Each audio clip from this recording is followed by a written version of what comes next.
Assalomu alaykum. Xo'sh, bugungi darsimizda yana savol-javob, yana ko'p kelayotgan savollardan biri onlayn enurezni tuzatsa bo'ladimi? Qanaqa qilib masofada enurezni davolash mumkin degan savollarga javob beramiz. Xo'p, o'zi enurez asl sabab kelib chiqishi bilamiz. Biz psixologik holatda qo'rquvdan, bosimdan, ota-onaning farzandiga bo'lgan muomala masalasidan yoki irsiy bo'lishi mumkin. Ya'ni ota-onasi xuddi shunaqa bosimda bo'lgan, sizni hozingizda hech qanaqa bosim yo'q, sharoit yaxshi, siz yaxshi onasiz, lekin farzandingizda enurez bor. Xo'sh, bu masalada nima qilishimiz kerak? Juda ham ko'p bemorlarimiz, mijozlarimiz viloyatdan kelishadi, qatnashadi, sharoit yo'q, joylashuv lokatsiyasi to'g'ri kelmaydi. Qozog'iston, Afg'oniston, Qirg'iziston juda ham ko'p masofaviy bemorlarimiz bor. Biz shu narsani bu muammoga to'laqonli yechim berish uchun xuddi shu enurez bo'lgan bolachani olib kelganingizda offline tartibda, ya'ni jonli ravishda men bolalar bilan qanaqa ishlaydigan bo'lsam, xuddi shu darsliklarni video darslik formatida onalar uchun taqdim qilganman. Ya'ni siz uyda o'tirgan holatda planshetingizdan videolarni ko'rganda, farzandingiz oldin kasalini diagnostika qilishni o'rganasiz. Ya'ni o'zi nimaga farzandingiz enurez bo'lyapti, yoki enkapriz bo'lyapti, yoki unda agressiya boshlangan, tik bo'lyapti, nima sababdan? Biz olib kelganda mak karta yordamida bola bilan gaplashib, uzluksiz ravishda u bilan ishlab o'rganadigan holatimizni siz o'sha sharoitda o'tirib, bir hafta, 2 hafta bizdan darslarimizdan eshitganingizdan keyin qanaqa kasalliklar bor, qaysi kasallik qaysini oqibatida kelib chiqishini to'laqonli tushunib yetganingizdan keyin, o'zi sekin ilm olishni boshlaganingizdan keyin, farzand bilan to'g'ri muomala qilishni qanaqa bo'lishini tushunib yetganingizdan so'ng siz farzandingizni asl tegi kelib chiqish sababini o'zingiz uy sharoitida aniqlaysiz. Xo'p, keyin nima qilamiz? Bildik, shu qo'rquv oqibatida bolamiz shu 3 yoshida, 6 yoshida urganmiz, urishganmiz, qanaqadir mudhish voqeani guvohi bo'lib qolgan yoki shu qo'rqinchli vaziyatdan so'ng shunaqa enurezi boshlanib ketgan, kimdir podolga qamab qo'ygan, kimdir urgan, kimdadir bog'chipi, kimdadir yana qanaqadir shunga o'xshagan vaziyatlar adasi urgan yoki ota-onaning urishini ko'rgan. Mana qo'rquv bor, qo'rquvni aniqladik. Qo'rquv nima ekanligini, qo'rquv nimadan qo'rquvi borini aniqlab oldik. Xo'sh, endi bu qo'rquv bilan qanaqa ishlaymiz? Shu mashg'ulotlar to'plamida qo'rquvlar bilan ishlash uchun chuqur bir nechta terapiya berilgan. Ya'ni terapiya bu qanaqadir mashg'ulotlar yordamida bolani ong ostiga tushib, uni ustanovka, ya'ni ong ostidagi zararli fikrlar bilan ishlash degani. Zararli fikr qayerdan kelib chiqadi? Ko'radi, urishilgan, qo'rquvda qolib ketgan, bosim ostida bo'lgan va menga mumkin emas ekan, men hozir buni qilsam jazolanaman degan har xil keraksiz unga bo'lgan ustanovkalar bor. O'sha ustanovkalarni bola bizga ayta olmaydi. Nega ayta olmaydi? O'zi chunki qo'rqadi. O'zimiz urib, urishib, ara bobo keladi, hozir ani olib ketib qoladi, ko'chaga qamab qo'yaman, tashlab ketaman, internetga olib borib qo'yaman deb berib bo'lganmiz. Bolani endi bu chuqur ong ostiga singib bo'lgan. U o'zini keraksiz his qiladi. O'zini uddalay olmasligini biladi. U o'zi bilan o'zi kelisha olmaydi. Yana tunda bunaqa holati bo'layotganda samatsenkas, ya'ni o'ziga bo'lgan ishonchi tushib ketgan. Xuddiki aytganda, oilada, maktabda, uyda u o'zini bir erkit o'rdakchadek his qiladi. Bu hissiyotni berib bo'ldik biz 2 yil, 3 yil, 5 yil, 10 yil ichida urishib ko'rdik, doktorga olib borib ko'rdik, baqirib ko'rdik, yaxshilab ko'rdik, lekin bola tuzalmayapti. Chunki shu 3-6 yoshida biz bu yoqga o'sha fikrni, o'sha qo'rquvni joylab bo'ldik. Endi bu qo'rquvlarni qanaqa ishlaymiz? Bola kelib endi aytmaydi, u katta inson emas. Men shu ota-onamning ajrimini ko'rganim uchun erim bilan ajrashib ketkim keladi yoki mana shunaqa urush janjal ko'rganim uchun qaynonam bilan kelishmayman deb tan olib kelmaydi. U hali bola o'zini holatini o'zi tushunmaydi. Nimadan qo'rqishni bilmaydi, nimaga tunda enurez bo'layotganini tushunmaydi. Siz katta inson sifatida bu holatda mas'uliyatni o'z qo'lingizga olgan holatingizda qo'rquvni aniqlab, qo'rquvni biz o'rgatgan terapiyalar yordamida yechim qilishni o'rganasiz. Ya'ni uy sharoitida o'z farzandingizni psixologiga aylanasiz. U bilan qo'rquvlarni chiqarish, qo'rquvlar bilan ishlash, qo'rqinchli vaziyat, ya'ni hayoti davomida, ya'ni bundan keyin ham bo'ladigan qanaqadir qo'rquvga soladigan vaziyatlarda o'zini qanaqa kontrol qilishini, o'zini boshqarishni, o'zini qanaqa tutish kerakligini o'rgatasiz. O'zi bunday olib qarasak, o'zimiz ham bolaligimizda xuddi shu qo'rquvlar ichida yashaganmiz. Xuddi shunaqa jazoli tarbiya ko'rganmiz. Shu sababdan boshqachasini bilmaganimiz uchun farzandimizga shuni beryapmiz. Endi masala ko'ryapmiz, bu to'g'ri emas ekan. Hozirgi zamonda ruhiyat tez zararlanar ekan. Uni oqibatida ko'p kasalliklar kelib chiqar ekan. O'ziga ishonchi bo'lgan past bolalar sal kattaroq bo'lgandan keyin jamiyatda har xil boshqa omillarga qo'shilib ketib, muammolar yaratishni boshlar ekan. Har xil tabletkalar, har xil shu pornografiya, har xil shu o'yinlar, qimorlar, har xil shu uydagi narsalarni olib chiqib sotib yuborish, o'ziga ishonch past, o'zini dokazovать qiladi. Mana 16 yosh, 15 yosh bolalar ko'p keladi, shu muammo bilan pul o'g'irlayapti. U quvvatda telefonda bu chiqib keldi, u chiqib keldi. Nimaga? Chunki bola isbotlamoqchi o'zini jamiyatga. Borligini ko'rsatmoqchi. 15-16 yil u butun bosimda yashadi, qo'rqoq, uddala olmaydi, qo'ldan bitta ish kelmaydi, eblab qo'pol qilib aytgan bitta hojatda eblab kechqurun kirib chiqa olmaydi. Bunga butun bosim bor, uyda adasi urishadi, oyisi urishadi, qo'l o'rnida bekitadi. Yumolayasi qilib tiqib qo'yadi, mehmonlarga borsa qo'l ko'rpachani yig'ib tiqib ketadi. Uni qarindoshlari bilib gap so'z qiladi. Uyat, sharmanda. Butun shu bosimda bo'lgan bolacha 16-17 yoshida chiqib men bormanni qanaqa ko'rsatadi? U bola minusda, ya'ni agressiyada ko'rsatadi. Qanaqadir qilmishlari bilan, o'zini isbotlash uchun pul o'g'irlashlari bilan, birovning mol-mulkiga ziyon yetkazish bilan, boshqa insonning farzandlari bilan konfliktni, ya'ni nizoli munosabatlar qurish bilan.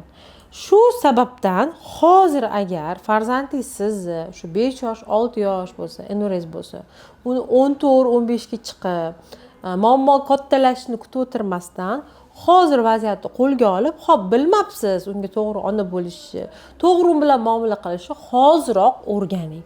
Hozir o'rganing to'g'ri tarbiya berishni. Tarbiya to'g'risida kitoblar o'qib, o'rganib, agar o'sha bolangizda qanaqadir kasalliklar bo'layotgan bo'lsa, shunga o'xshagan terapiyalarni o'rganib, o'z farzandingizni psixologiga aylanib. Qo'rquvlarga tushgan bolacha qo'rquvdan chiqarib olish uchun bir nechta kuchli terapiyalar berilgan. Ya'ni o'sha ulardan bittasi art terapiyasi, manka terapiyasi, plastirin terapiyasi, keyin uni refleksi, ya'ni takror sevib qo'yishi ustida ishlash uchun unga sujjoq koptoklari bilan affirmatsiya mashqlari qo'shilgan.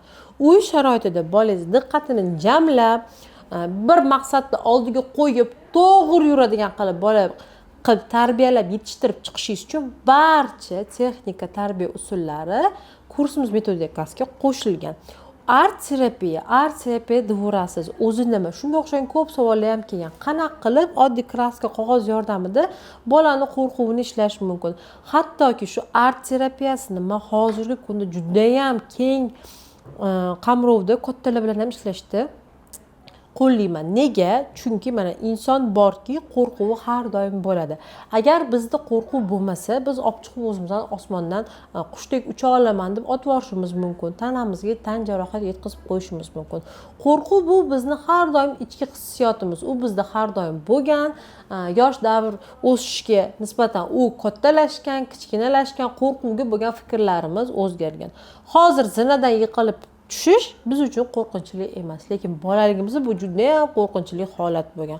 Hozir bizga sharoitda och qolish qo'rqinchli emas, lekin bolalikda bu holat qo'rqinchli holat bo'lgan bo'lishi mumkin. Hozir sizga qo'rqinchli emas suvda cho'kib ketish, chunki himoya baloni yoningizda inson qutqarib olishini his qilishingiz mumkin, basseynda cho'milish qo'rqinchli. Lekin bolaligimizda suv havzasida cho'milish biz uchun juda ham qo'rqinchli bo'lgan. Ong ostida shu bolalikdagi kichkina qo'rquvlarni ham juda katta qo'rquv qilib saqlab qoladi o'zida. Va shu hozirgi kunda bir ish boshlab olish oldidangi qo'rquv, bu oddiygina bolalikda shu nimadir eksperiment qilib, ya'ni tajriba qilib bola yasab ko'rayotganda urishilishi, unga berilgan bosim oqibatida hozirgi kunda shu katta insonlar o'rtasida keng tarqalgan o'zini kasbini topa olmaslik, joyi qayerligini bilmaslik, kasbini o'zgartirish, yengillikka ochilish bilan hammasi shu qo'rquvlar. Hozir katta narsa oldidagi qo'rquv, lekin chuqur tagini ko'lab keladigan bo'lsak, shu bolalikdagi kichkina qo'rquvchamiz oqibatida, o'sha qo'rquvchiga to'g'ri yechim bermaganimiz oqibatida yillar o'tgan sari kattalashib ketaverishi oqibatga kelib chiqadi. Xo'p, qo'rquvlarni art terapiyasi yordamida qanday qilib ishlaymiz? Biz metodika kursimizda onalarga uy sharoitida oddiygina kraska qog'ozdan qanday qilib sehrli instrument qilib bolangizni ong ostisiga sayohat qilishingiz mumkinligini o'rgatganmiz. Ya'ni kraskalarning rangini tanlashidan, u kraska kisichkalarni to'g'ri yurg'izishidan, tagida yana qo'rquv bilan ishlangan chuqur terapiyalar bo'lgani sabab biz farzandimiz bilan art terapiyasi qiladigan bo'lsak, uni qo'rquvlari yopilishi boshladi. Agar siz o'zingiz ham qanaqadir holatda qo'rqoqroq, o'z fikrini aytolmaydigan yoki hozir bir ish ostida tagida turib, siz u ishni boshlab olmasdan qo'rqib turgan bo'lsangiz ham, xuddi shu art terapiyasini o'sha sharoitda farzandingiz bilan birga bajaradigan bo'lsangiz, natijasi o'zingizda ham bo'ladi. Keyingi etapda chuqur ishlanadigan qum terapiyasi, ya'ni shu mashhur hammaga manka terapiyasi. Manka terapiyasi chuqur ong ostiga sayohat bo'lib, bola hattoki ota-onasini joylashtirgan joyidan farzand kimga yaqin, kimga uzoqroq, kim bilan oilada bir-biri bilan yaqin, lekin munosabati yaxshi emas yoki kim unga qo'rquv beradi, qanaqa o'rtoqlari bor. Hozirgi kunda uni yon atrofida eng muhim narsalar nimaligini aniqlash mumkin. Bu metodika terapiyani ham to'laqonli ravishda uy sharoitida farzandingiz bilan o'tkazib, shu metodikaning ustasi bo'lishini kursimda aniq-tiniq qilib video darslikda berganmiz. Endi plastirin terapiyasi. Plastirin terapiyasi bu nima? Plastirin terapiyasi biz qo'rquvimizni o'zimizdagi ichimizdagi qabul qilolmayotgan holatda tekstur, ya'ni qo'limizda ushlab ko'rib, bolani o'z qo'rquvi bilan ko'rishtirishimiz deymiz. Plastirin terapiyasi shunaqa chuqur ishlanganki, hattoki katta insonlarga sog'lig'i bilan bo'lgan muammolar holatlarda o'z organizmini qabul qilish, o'z sog'lig'idagi muammolarni hal qilishda plastirin terapiyasini ma'qullayman va zo'r natijalarga erishaman. Endi bo'layotgan bolachalarda plastirin terapiyasi qo'rquvlar bilan ishlash uchun chuqur terapiya hisoblanadi. Ya'ni qo'rquv bilan ko'rishib, u qo'rquv bilan ko'rishganda o'zini qanaqa tutish kerakligini bola o'zi ong ostida ishlab chiqadi. Unchalik qo'rqinchli emas. Ya'ni plastirinni ushlab ko'rgandan keyin u yumshoq, mayin, katta qilsa bo'ladi, kichkina qilsa bo'ladi, g'ijimlasa bo'ladi, unga bosim bersa bo'ladi. Farzand qo'lda shu harakatlarni ong ostida meditatsiya qilib bajarayotgan paytida miyasidagi shu qo'rquvga bo'lgan katta masshtabli chuqur ustanovkasi, ya'ni men qilolmayman, men uddalayman, bu meni yeb qo'yadi, bu menga hamla qiladi, meni o'ldirib qo'yadi degan uni chuqur ong ostidagi qo'rquvini biz pozitiv, ya'ni uni xursand qiladigan narsaga o'zgartiramiz. Hayoti davomida unga keladigan qanaqadir qo'rquvlar bo'ladigan, qo'rqinchli bo'ladigan vaziyatlarda u yengil oson yechim topishni o'rganadi. Keyingisi sujjo koptoklar bilan affirmatsiyalar. Ya'ni biz mana qo'rquvlarni hal qildik. Unga chuqur manka terapiyasida uni yon atrofidagi unga bosim beradigan, qo'rquv beradigan insonlar bilan bo'lgan hissiyotini ishladik. Plastirin terapiyasida o'z o'sha tanasidagi qo'rquvlarini, tushidagi qo'rquvlarini, uni vahimaga solgan vaziyatlarni ishladik-a. Endi miya o'rganib qolgan. Ya'ni har kuni tunda oddiy hol qonni ochsa ovqat yeydigan qilib ishlash uchun o'rgangan miya ovqat yegandek tunda qo'rqqanida to'shakka qo'llab qo'yishchi. Yoki miya o'rgangan kuni bilan charchab turib tunda eneroz bo'lib bo'shashi yoki miya o'rgangan kechqurun tunda siyib qo'yayotganda issiqlikka his qilib mehr olishi. Shu refleks deyiladi. Ya'ni bir narsani muntazam ravishda qilib kelish bu refleks. Shu reflekslar bilan bolamizdan qattiq ishlamasak, uni qo'rquvini yechsak ham, ninaga olib borsak ham, o'sha affirmatsiyalarni aytsak ham yoki o'sha tok terapiyasi olsak ham befoyda. Nega? Miya o'rgangan ko'ngil o'rtasida qo'ymas degan narsa bo'ladi-da. Qonni ochda ovqat yeganda kechqurun bosimda uxladi. Kuni bilan bosimda yurdi, kechqurun uxladi, bo'shashdi, sip qo'ydi. Kunduz kuni gap eshitdi, qo'rqdi, kechqurun sip qo'ydi. Refleks. Qornim ochdi, ovqat yedim. Qo'rqib ketdim, sip qo'ydim. Mehr yetishmadi, sip qo'ydim.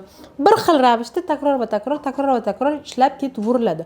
Shu sababdan agar sizda ham farzandingizda shunaqa enurez, enkopressiv, nevroz, agressiya kasalliklar bo'lsa, uyda bitta farzandga emas, balki 5 ta, 4 ta, shu jumladan o'zingiz ham qo'shilishi bu metodik kurslarni bajargan bo'lsangiz, natijalar nur ustiga a'lo nur. Ya'ni 20 kundan boshlab уже 4-5 oy ichida uzluksiz ildizi bilan enurez, tik, nevroz, agressiya kasalliklari yo'q bo'lib ketadi. Biz metodik kursimizni shunaqa mukammal qilib yaratganmiz. Unda berilgan har bir terapiya chuqur o'zini tarixiga ega. Olimlar tomonidan tasdiqlangan 18-19 asrdan beri psixoterapevtlar yordamida ishlab chiqilgan metodika terapiyalar qo'shilgan. Kurs juda ham mukammal. U kursda sizni qo'lingizdan ushlab yurg'izadigan kuratorlaringizgacha bo'ladi. Siz har bir holatda, har bir etapda farzandingizni qo'rquvi, o'ziga bo'lgan ishonchi, uxlayotgan miyani uyg'otish yoki juda ham aktivni, giperaktiv, faol miyani ozgina tinchlantirishi to'laqonli ravishda o'rganasiz.